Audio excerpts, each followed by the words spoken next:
একটা ডিমের প্যানকেক, মাশাল্লাহ কি সুন্দর হয়েছে দেখুন তো। মাত্র একটা ডিম দিয়ে তৈরি করেছি। রেসিপিটা দেখতে থাকুন। প্রথমে ডিমটা ভেঙে নিলাম, এরপরে এর মধ্যে দিয়ে দিলাম 2 চামচ পরিমাণ চিনি। চিনিটা দিয়ে ডিমটাকে ভালো করে ফেটে নিতে হবে, এমনভাবে ফেটে নিতে হবে যেন চিনিটা গলে যায়।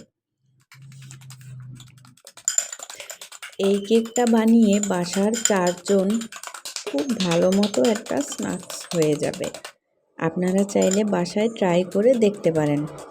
যাদের বাসায় বাচ্চা আছে তারাও এই নাস্তাটা খুব পছন্দ করে খেতে পারে।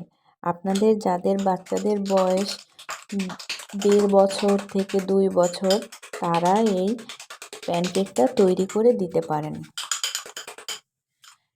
আমার ডিমটা ফেটানো হয়ে গেছে, এখন আমি একটা বড় পাত্রে ট্রান্সফার করে নিলাম। এরপরে এর মধ্যে অ্যাড করব কিছুটা লিকুইড দুধ।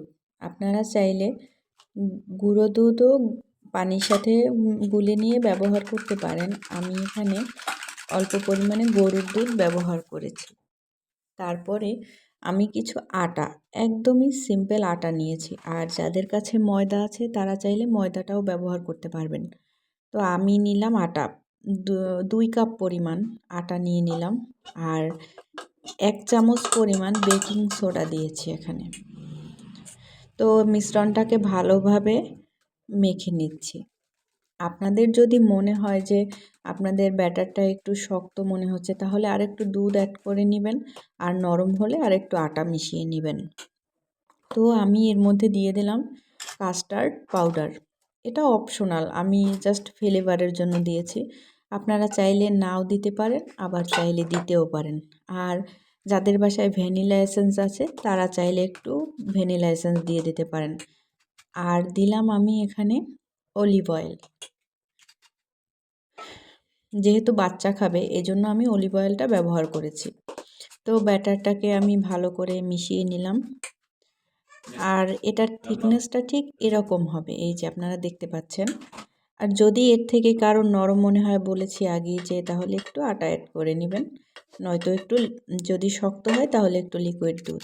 তো আমি একবারই প্যানকেকটাকে ভেজে নিব, এজন্য ব্যাটারটা সম্পূর্ণই একটা ফ্রাই প্যানে ঢেলে দিলাম।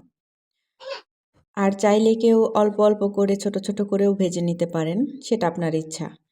তো দেখুন মাশাল্লাহ কত সুন্দর হয়েছে, আর কি সুন্দর করে ফুলে উঠেছে, দেখেই লোভনীয় মনে হচ্ছে। আপনারা এভাবে ঝটপট বিকালের নাস্তা তৈরি করে দিতে পারেন আপনাদের বাচ্চাদেরকে। আশা করি ভিডিওটা দেখে উপকৃত হয়েছেন। তো আজকের মতো এখানেই বিদায় নিচ্ছি। আল্লাহ হাফেজ। রেসিপিটা কেমন হয়েছে জানাবেন কিন্তু।